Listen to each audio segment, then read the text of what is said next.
করতে পারে না। আর আমি তো ক্ষুদ্র অধম কীর্তনিয়া, যার মধ্যে নেই কোনো কৃষ্ণ ভক্তি, যার মধ্যে নেই কোনো কৃষ্ণ প্রেম। জানি না বাবা ভগবানকে কেমন ভাবে ডাকতে হয়, জানি না ভগবানের চরণ কেমন ভাবে আশ্রয় করতে হয়।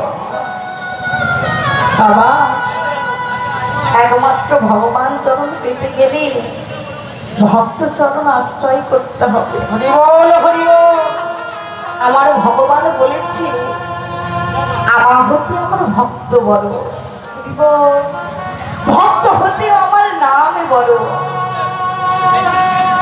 সেই ভগবানের ভক্ত হলেন আপনারা।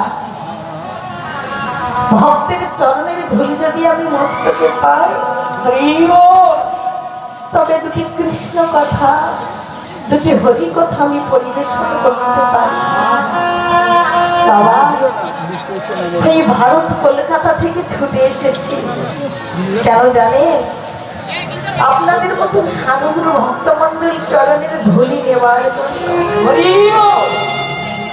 আপনাদের মতন ভক্তের সকল করবার জন্য আমি অনেক দূরে থেকে ছুটে এসেছি বাবা। তাই আমি তো সবার চরণ ধুলি গিয়ে নিতে পারবো না।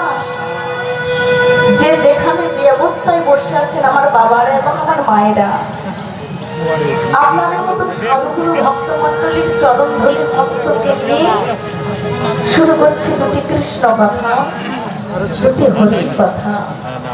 আর এই লীলার মধ্যে যদি কোনো ভুল ত্রুটি হয়ে থাকে বাবা, নিজের সন্তান মনে করি, নিজের ঘরের কন্যা মনে করি, আমাকে ভুল ত্রুটি মার্জনা করবে।